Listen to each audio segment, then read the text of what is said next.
अभी आरएसएस के चीफ मोहन भागवत जी का एक स्टेटमेंट आया संस्कृत के रिगार्डिंग, मीन संस्कृत को प्रमोट करने के रिगार्डिंग।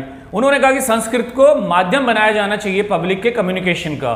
इसके कुछ दिन पहले जो हमारे होम मिनिस्टर अमित शाह जी, उनका भी एक स्टेटमेंट आया था हिंदी को सपोर्ट करते हुए कि एक दिन इंग्लिश बोलने वाले को शर्म आएगी भारत में।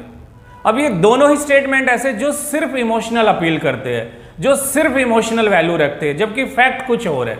आप सोचिए अथॉरिटी किसके पास है? अगर इन दोनों ही लैंग्वेज को प्रमोट करना था तो ये अथॉरिटी किसके पास थी? गवर्नमेंट के पास थी। गवर्नमेंट ने क्या किया इनके लिए? मीन्स कोई जॉब क्रिएट की हो, कोई ट्रांसलेशन किया हो? हमारे पास बेसिक वोकेब नहीं है जो इंग्लिश की नई डिवाइसेस आई है, प्रोग्राम्स आए हैं उनको ट्रांसलेशन करने के।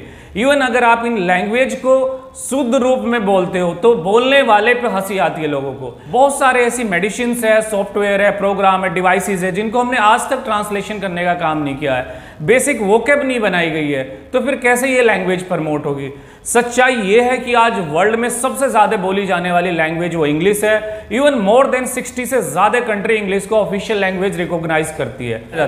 पूरे भारत को जोड़ने के लिए इंग्लिश का यूज किया जाता है। सबसे ज्यादा जॉब जो क्रिएट हो रही है वो इंग्लिश में हो रही है। ग्लोबल वर्ल्ड इंग्लिश की वजह से जुड़ा हुआ।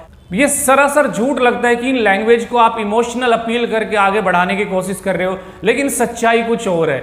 आप कहीं भी जॉब के लिए जाते हो, आज बिना इंग्लिश के आपका इंट्रोडक्शन नहीं हो पाता है, फिर आप कैसे कह सकते हो कि इन लैंग्वेज के दम पे हम भारत को ऊपर लेके जा सकते हैं?